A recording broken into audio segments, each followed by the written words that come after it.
Amen. At this time, I would like to invite Ron, his oldest son, to come forward and to share with us.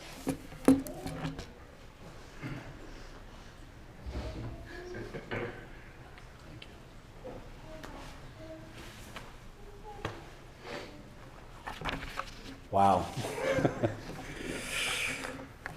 Thank you very much. A lot of the stuff that he said, I'm going to basically repeat some of it because that's the way Richard was, my dad. Right here. My dad loved his family and friends, and everybody who knew him admired him and loved him as well. To some of us, he was Dad. To others, he was Grandpa, Grandpapa, Richard, Rich, and many of you knew him as Dick. No matter who you knew him as, he was a great man. My dad made a good living as a meat cutter. He cut meat in many stores around L.A., from Shopping Bag, Fazio's, Ralph's, Albertsons. He knew a lot of people. And everyone at work knew him as Dick. Throughout his career, he'd be transferred between stores. And I remember when I was a kid, we used to always go in there and ask, is Richard Thorpe there? And they'd have this confused look on their faces and wonder who we were talking about. And once we said Dick, they knew who we were talking about. Everybody knew Dick. Everybody loved Dick, and everybody admired him. My dad told the stories. He'd love to have a conversation with you. It was all sorts of topics, finance, politics. Most of it was family, kids, grandkids, great-grandkids, brothers, sister, child, vacations, anything. He'd talk. He's a talker. We all knew when we went over to his house, it wasn't going to be a quick stop in and out. We were going to be there for a while. He showed pride when he talked about his grandkids and kids. I mean, he'd just light up, show pride.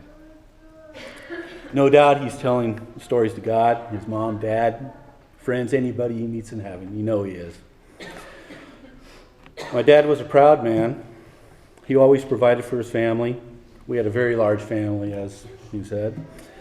I mean, we have more kids than the Brady Bunch did.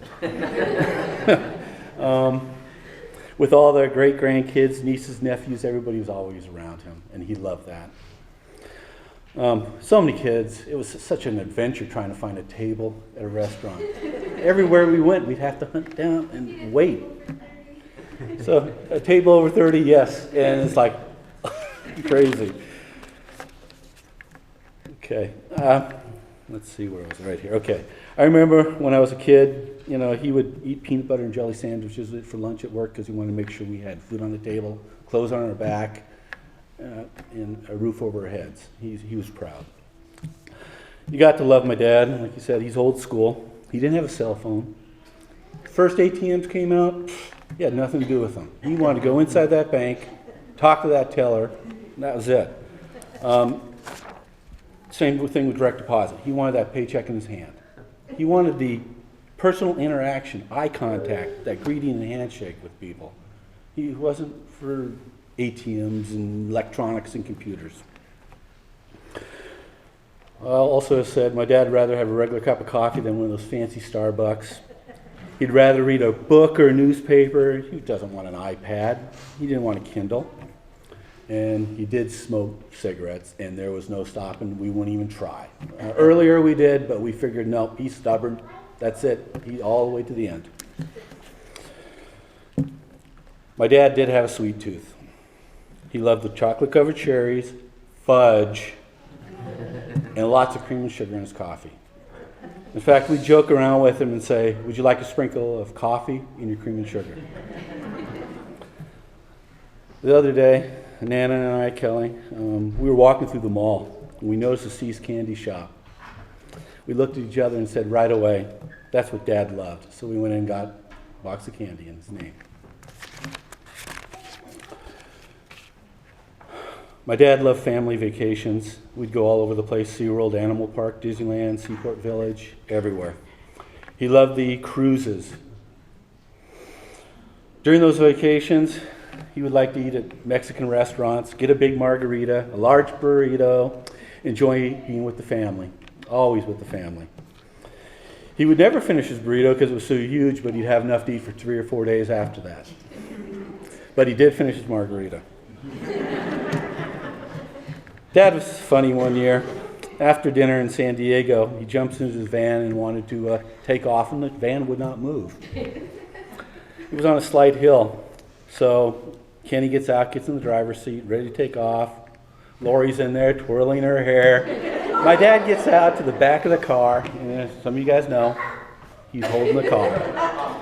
He was keeping it from backing up. At that point, everybody just started cracking up. So now every time we come up and do the this, we know that's Dad in San Diego protecting his car from backing up.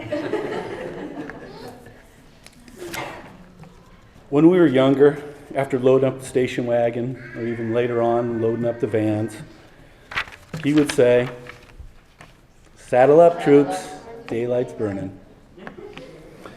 You know, I find myself saying that from time to time, and I will continue to do so.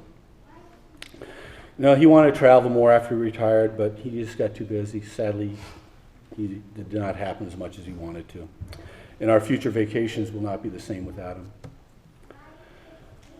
My dad loved the holidays. Halloween was his most favorite.